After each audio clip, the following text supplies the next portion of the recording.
This meeting is being recorded. For Chapter 21, Problem 8, we're asked to predict the major product for each of these transformations listed in parts A, B, and C.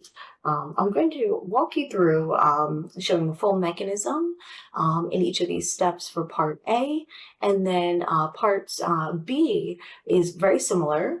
Same type of starting material. We can see here another ketone, the same reagents. We have acidic conditions with bromine and then pyridine.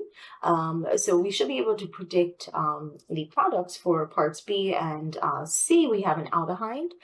So we'll walk through that fairly quickly after part A here. So in part A, we see that we have reagents that indicate bromination at the alpha position.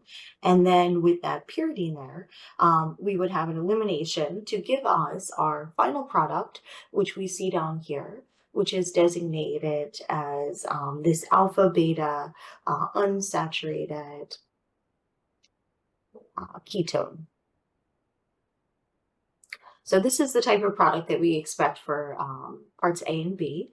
And then the alpha beta unsaturation references this region here where we have that pi bond. So let's see what happens. This is the kind of the shortened mechanism into two simplified steps here. But if we take this first step here and or this first portion of our reaction where we have the enolate formed, we can see that that begins with protonation of our ketone in this first step here. Then we generate this resonance stabilized ion here in the middle. And then after deprotonation with water, again, we're in acidic conditions, we'll see that we can generate our enolate ion here at this step. Then we have this subsequent bromination using dibromine here.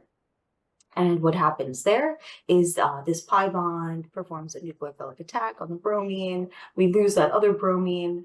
And then through this subsequent deprotonation here using water, once again, we can see that we have generated this species here.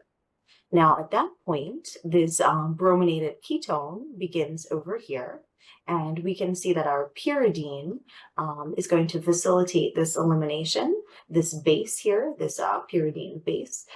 So this lone pair will grab this protein, this proton rather, move down that bonding pair to form this pi bond here.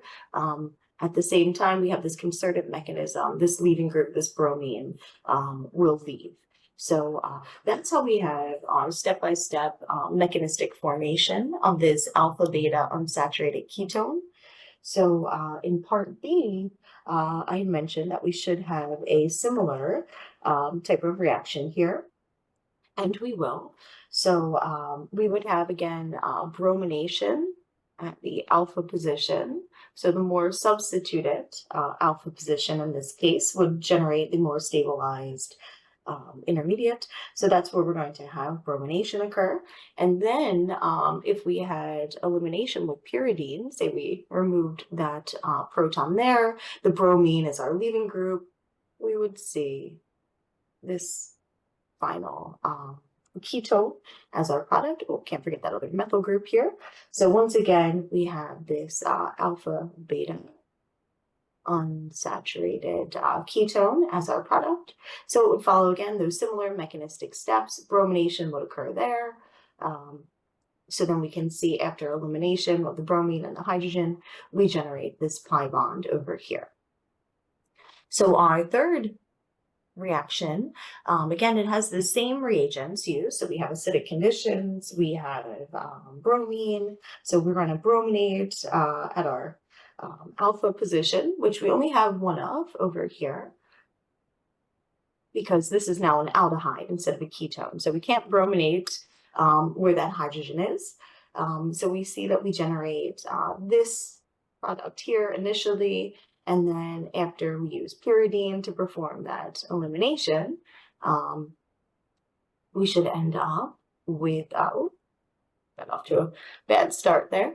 We're going to end up with this aldehyde product. So there we have our carbonyl, we have our elimination, and then we have our other methyl group.